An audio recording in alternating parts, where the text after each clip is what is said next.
abrazo grande, querida iglesia. Qué bueno que podamos encontrarnos de esta manera una vez más y compartir la palabra del Señor una mañana más este domingo.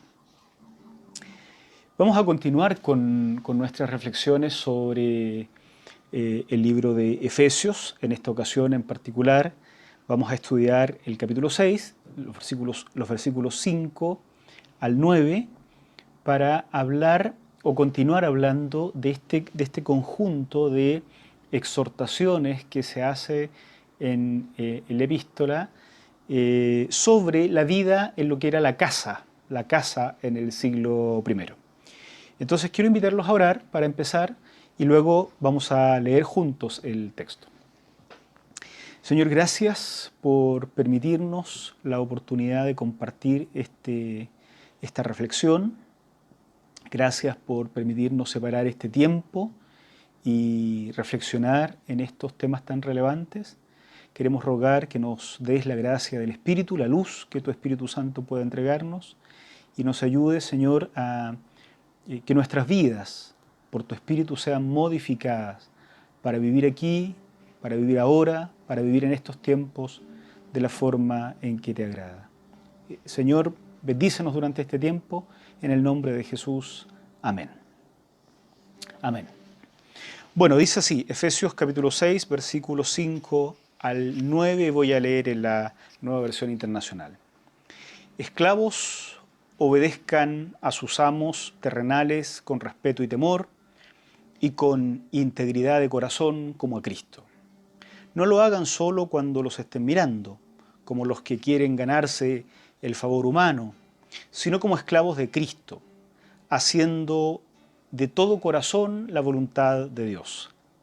Sirvan de buena gana como quien sirve al Señor y no a los hombres, sabiendo que el Señor recompensará a cada uno por el bien que haya hecho, sea esclavo o sea libre. Y ustedes, amos, correspondan a esta actitud de sus esclavos, dejando de amenazarlos. Recuerden que tanto ellos como ustedes tienen un mismo amo en el cielo y que con él no hay favoritismos. Seguimos en este espacio la reflexión que comenzó hace algunos domingos atrás sobre este conjunto de exhortaciones que nosotros hemos llamado, o bueno, que se llama técnicamente una tabla de deberes domésticos. Y hemos reflexionado en torno a las exhortaciones a las esposas y esposos, a los hijos y la relación de hijos y padres, y ahora corresponde reflexionar en torno a los esclavos.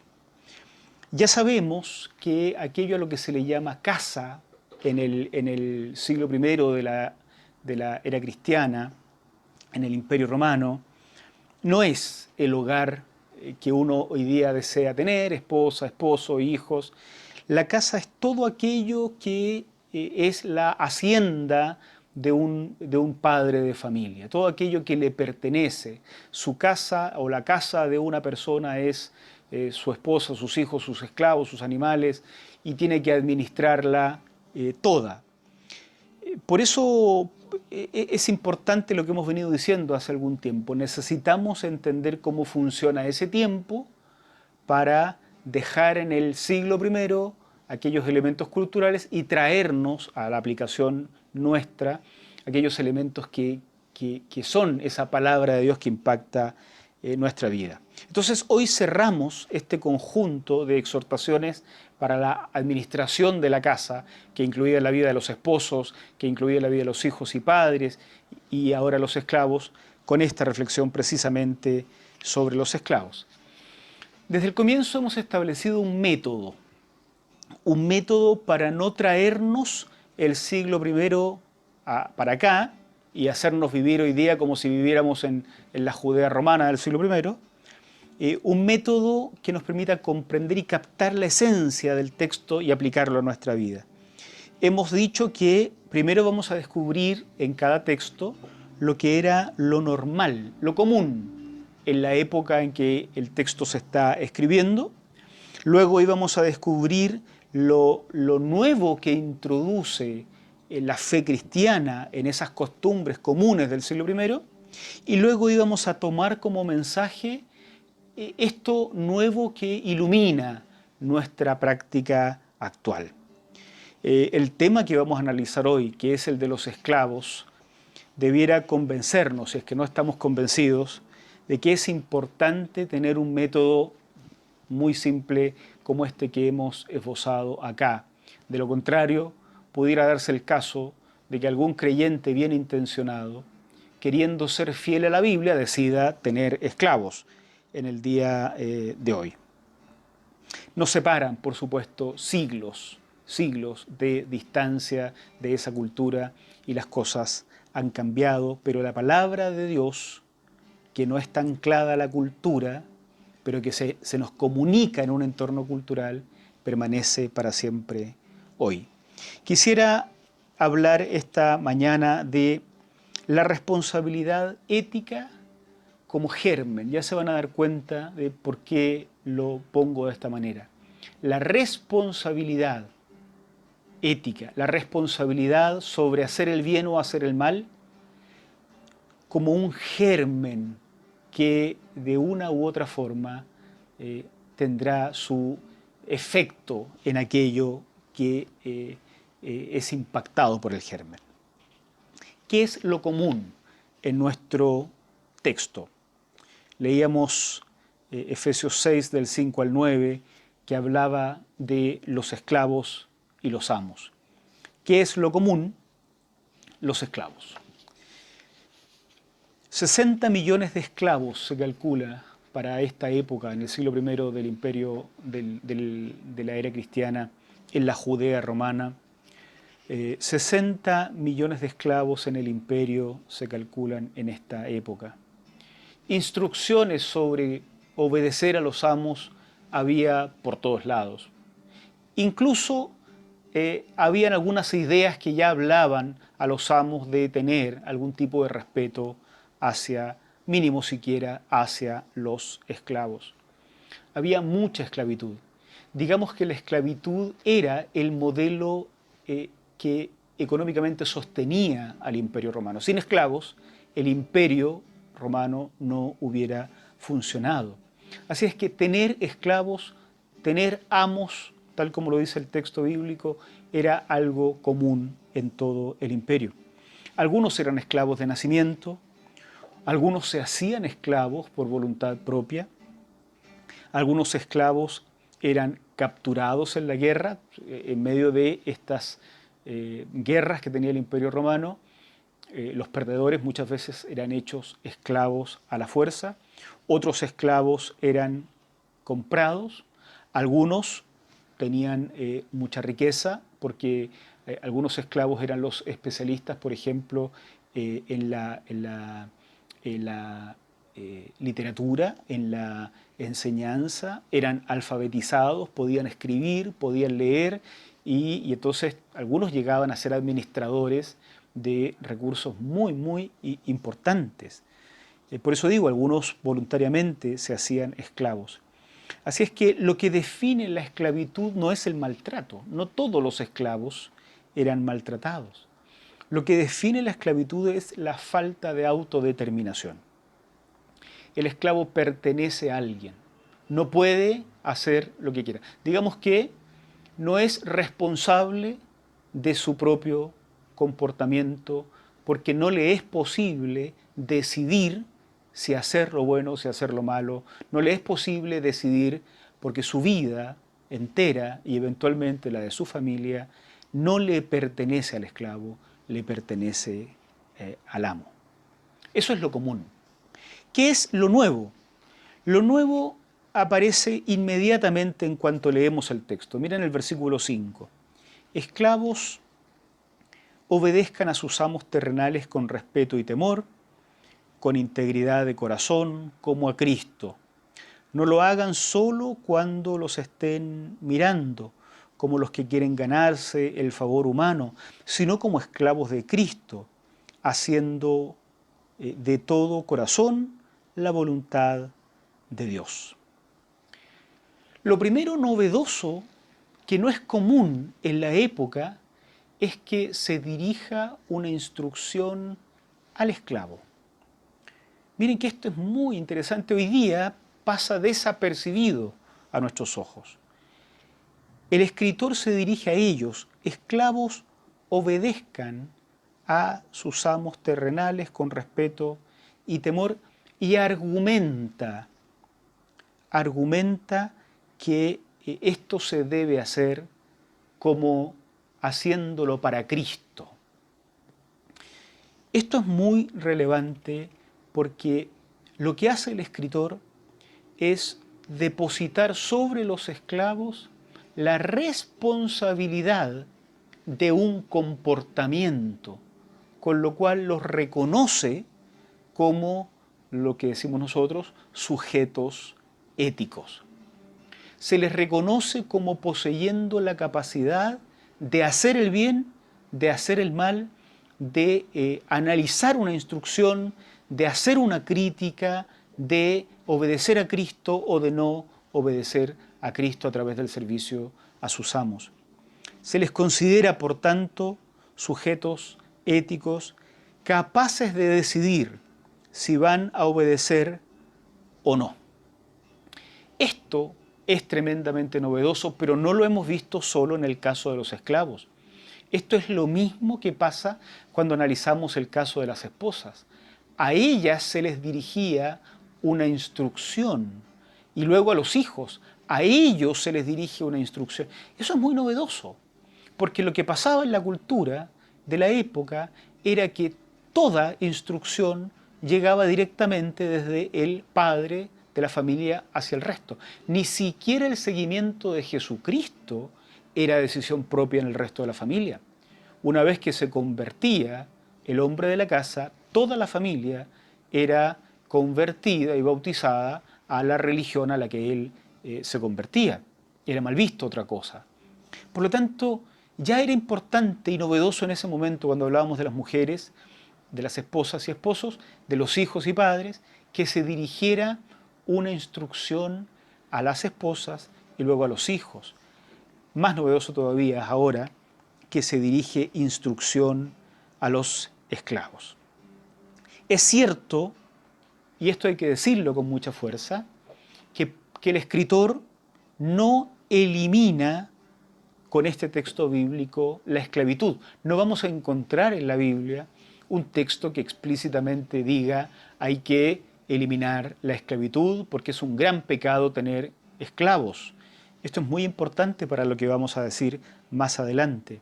Pero esto es porque en la Biblia aparece el mensaje de Dios encarnado en medio de elementos que son propios de la cultura del siglo I.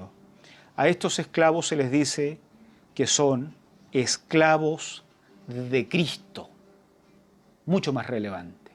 Tienen a Cristo como amo. También a los amos se les dirige una palabra. Miren el versículo 9. Y ustedes, amos, correspondan a esa actitud de sus esclavos, dejando de amenazarlos. Recuerden que tanto ellos como ustedes tienen un mismo amo en el cielo.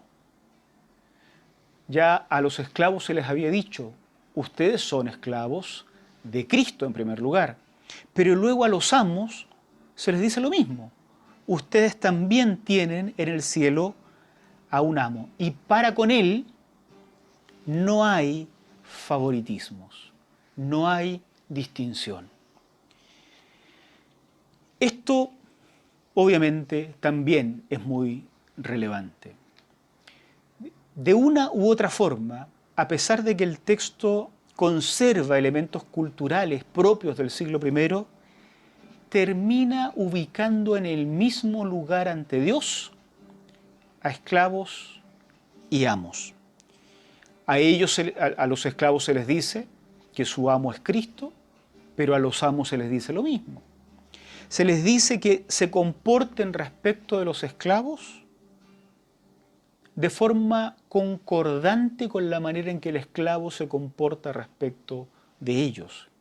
Se le exige al amo una actitud que signifique mirar al otro como alguien que también tiene una actitud legítima que debe ser respetada por parte del amo. Esto no es normal en el siglo I. Más todavía que se insista en que esclavos y amos tienen ante Dios a un Señor superior que ellos y que este Señor no hace distinción entre ellos. Digamos que lo que está diciendo el escritor es que, reconociendo que la cultura de la época funciona de esa forma, ante Dios las cosas son distintas.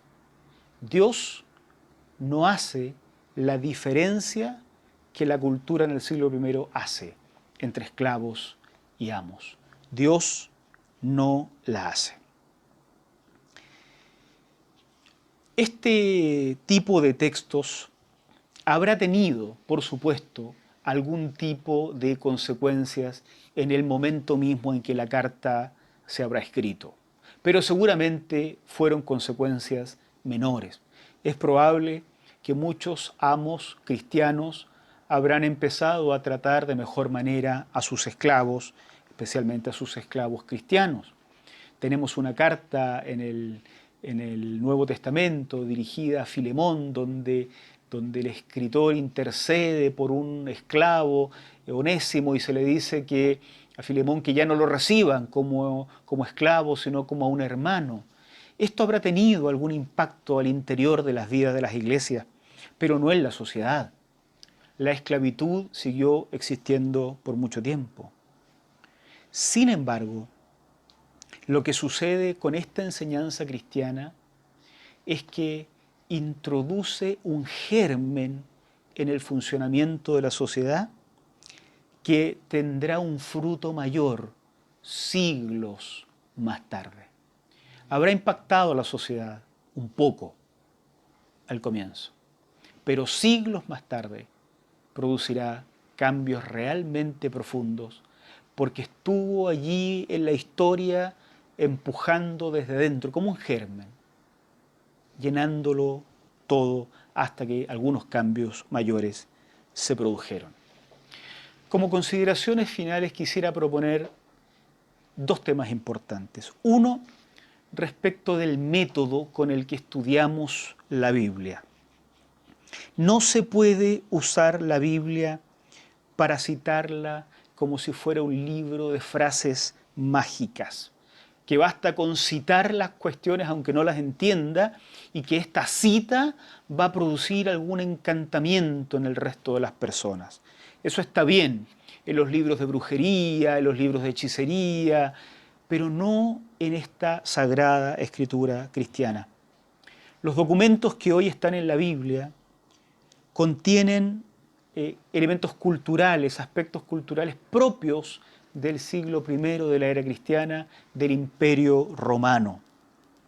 Y nos comunica su mensaje en medio de esas determinaciones culturales. Un idioma originalmente que ya no hablamos, para poder leer la Biblia ha tenido que ser traducida para que la entendamos. Conceptos que ya no usamos, situaciones políticas que ya no conocemos. Hay una serie de condicionantes económicas, sociales, culturales, que ya nosotros no entendemos y que están ahí en el momento en que los textos fueron formados. Y en medio de eso, el mensaje que llega hasta nosotros. Si no hacemos el trabajo riguroso, sistemático, de estudiar críticamente, profundamente, digo, la palabra de Dios, nosotros terminaremos defendiendo la esclavitud, creyendo que los hombres tienen propiedades, como propiedades a sus esposas, a sus hijos, y que pueden tener esclavos. Una espiritualidad profunda, una santidad profunda, que honra la palabra de Dios, no debe confundirse con la pereza, o con la conducta antiintelectual que tan de moda se suele poner de tiempo en tiempo. Como que ser espiritual es no estudiar, como que ser espiritual es no esforzarse rigurosamente en comprender la historia de los textos bíblicos, como uno que a veces se va convenciendo uno de que cuanto menos estudia, más santo es. Es un gran error. No hay que confundir la santidad con la pereza. Eso, la primera conclusión sobre el método. La segunda conclusión es sobre los seres humanos. Estos textos que hemos estudiado las últimas semanas, sobre las esposas y esposos, sobre la relación de hijos y padres, y hoy sobre la relación de amos y esclavos, no rompen con toda la cultura del siglo I, pero introducen una novedad. Muestran que Dios trata como sujetos responsables a mujeres, a niños, a esclavos. Les dirige una palabra a cada uno en particular, no mediando un hombre, no mediando un amo, no mediando un ser superior. Esta novedad parece muy poca cosa en estos tiempos, pero hace 2000 años introdujo un germen que yo digo que es el germen del reino de Dios. Es mejor dicho todavía, una semilla. Una semilla tal vez tan pequeña como si fuera la semilla del grano de mostaza de la parábola del Señor, que a lo largo de los siglos fue germinando y fue aflorando, provocando cambios en las sociedades. Después de varios siglos, algún cristiano probablemente se preguntó, bueno, ¿y si somos iguales ante el Señor como dice Efesios? Si Dios no tiene favoritismo entre las personas, ¿por qué resulta que hay unos que pretenden ser dueños de otros? Y esto terminó por generar una serie de movimientos abolicionistas, sumado a otros elementos sociales y políticos, que hicieron que la esclavitud fuera abolida legalmente. Lo mismo habrá pasado con muchos hombres y mujeres, con muchos padres e hijos, que también están en esta misma sección del texto que hemos venido estudiando. ¿Alguien se habrá preguntado en algún momento si las mujeres también responden ante Dios? Si para Dios no hay diferencia, ¿por qué hay hombres que pretenden ser dueños de una mujer? ¿Por qué hay hombres que pretenden ser dueños de sus hijos y sus hijas? Incluso algunos pretenden tener el derecho de quitarles la vida. Todo esto habrá surgido porque en algún momento en estos 2000 años alguien habrá leído estos textos que pudieran no decir nada cuando se analizan superficialmente, pero llevan ese germen que incita a pensar que ante Dios, en la esfera de lo divino, los seres humanos son iguales ante Él, por lo tanto, la sociedad que genera desigualdades en dignidad es la que está equivocada. La pregunta por la igualdad en dignidad, en valor de los seres humanos, no importa el género, no es una pregunta de los recientes movimientos sociales. Hay cristianos que se han entusiasmado con negar cualquier demanda de igualdad como si esto hubiera aparecido fruto de movimientos sociales de hace un siglo. No es así. La demanda de igualdad de los diferentes seres humanos en cuanto a su dignidad y en cuanto a su valor, en cuanto a lo que son, en esencia, unos a otros, es algo que ya está en germen en los mismos textos bíblicos. Hay actitudes reaccionarias que a veces los cristianos evangélicos, también los católicos, suelen tener. Y es bueno que entendamos que tener esas actitudes reaccionarias en contra de esta igualdad en dignidad, igualdad en valor, igualdad de los géneros ante Dios, de las etnias, de las nacionalidades, esa actitud reaccionaria no nos ubica en la vereda de los consagrados, de los santos y de los fieles a la Biblia. Nos ubica en la vereda contraria a la de Dios, que ya en la Biblia ha dicho que ante Dios no hay favoritismos, aunque las sociedades todavía hayan funcionado en esa época hasta con esclavos. La razón más potente para defender la misma dignidad de todo ser humano es que Dios dirige su palabra a todo ser humano de manera directa, a cada uno, no mediada por señores de ningún tipo. Dios nos invita a todos y a todas a un diálogo directo con Él. Y eso habla del valor que tenemos cada uno y cada una en particular.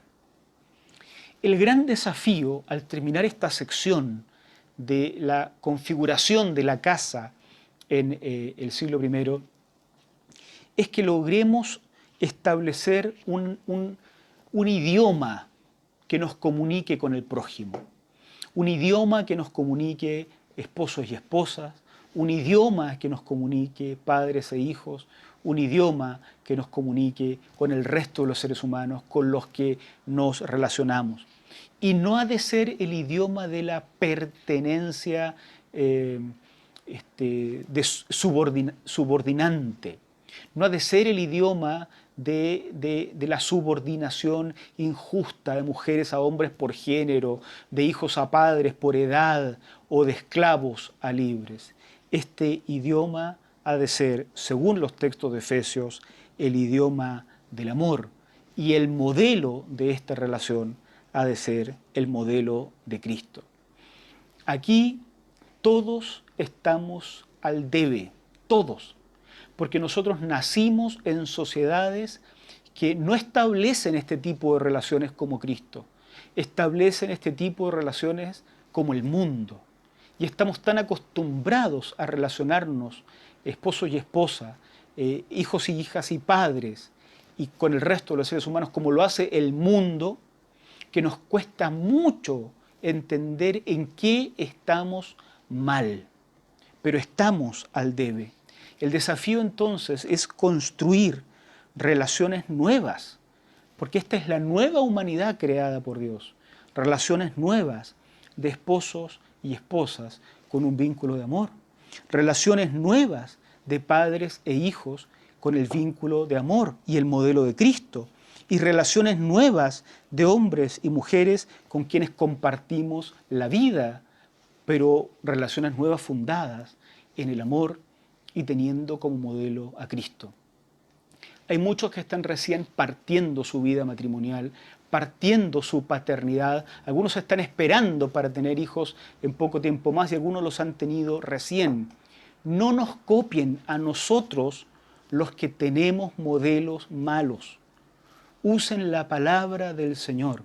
La palabra del Señor nos invita a construir nuevos modelos, no los que vemos por todos lados. Y si hay algo bueno que hay en los que somos más viejos, modifíquenlo para que sea realmente bueno y no medianamente bueno, como muchas veces son nuestras propias experiencias. Pero hay que recordar que la propuesta que nos hace la palabra del Señor es a construir hogar, pero con relaciones de amor y teniendo como modelo a Cristo mismo. Trabajemos desde ya, queridos hermanos y queridas hermanas, en la construcción de esta nueva manera de ser sociedad, porque vaya que necesitamos ser una sociedad que funcione no como ha funcionado siempre, sino que funcione de acuerdo a la propuesta del Señor. Oramos. Gracias, Señor, por la oportunidad de abrir tu palabra, de escudriñarla, de construir herramientas para estudiarla habitualmente y entresacar de allí creyendo al menos que estamos en lo correcto, esa palabra que sigue impactando nuestra vida. Señor, confirma tu palabra en nuestras vidas. Y tú que sigues estando presente, sigue proveyendo las relaciones adecuadas entre nosotros y sigue proveyendo, Señor, también el modelo para que seamos familia como tú quieres que seamos. Recibe, Señor, la gloria en el nombre de Jesús. Amén. Amén.